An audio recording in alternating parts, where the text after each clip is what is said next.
নমস্কার বন্ধুরা, এই মুহূর্তে আবহাওয়া নিয়ে সবথেকে বড় আপডেট, কোথায় কোথায় চলছে তাণ্ডব, বিস্তারিত জানিয়ে দেবো এই ভিডিওটির মাধ্যমে।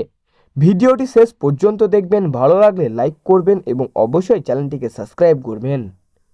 বসন্তে টানা বৃষ্টির ভূকুটি। বসন্তের কোথায় কোথায় চলবে টানা বৃষ্টি, জেনে নিন আজকের লেটেস্ট আপডেট। আবারও বসন্তকালের বৃষ্টি, তেমনই পূর্বাভাস দিয়েছে আলিপুর হাওয়া অফিস। আলিপুর হাওয়া অফিসের পূর্বাভাস অনুযায়ী কাল থেকেই বৃষ্টি শুরু হবে বঙ্গে, চলবে 4 দিন অর্থাৎ বুধবার পর্যন্ত। আলিপুর হাওয়া অফিসের পূর্বাভাস অনুযায়ী এই কদিন দুই বঙ্গে সবকটি জেলাগুলির তাপমাত্রা বিশেষ কোনো পরিবর্তন হবে না, প্রায় একই রকম থাকবে। তবে উত্তরের পাশাপাশি দক্ষিণবঙ্গের জেলাগুলিতে প্রবল কুয়াশা থাকতে পারে। এই বর্ষণের চাষের ক্ষতি হতে পারে বলে সতর্ক করেছে হাওয়া অফিস। পাশাপাশি প্রবল কুয়াশা আর বৃষ্টির জন্য আম আর লিচু চাষের ক্ষতির সম্ভাবনা রয়েছে। আলু চাষিদের নিরাপত্তার স্থানে আলু সরিয়ে রাখার পরামর্শ দিয়েছে হাওয়া অফিস। আজ বৃষ্টি হবে দার্জিলিং, কালিম্পং, জলপাইগুড়িতে।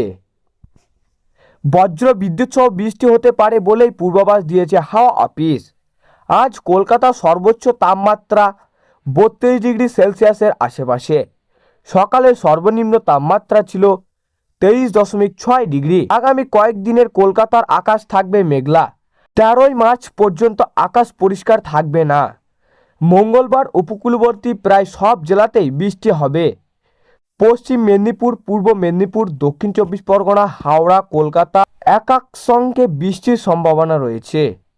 আলিপুর হাওয়া অফিসের পূর্বাভাস অনুযায়ী সোমবার উত্তরবঙ্গের প্রায় সব জেলাতেই বৃষ্টি হবে।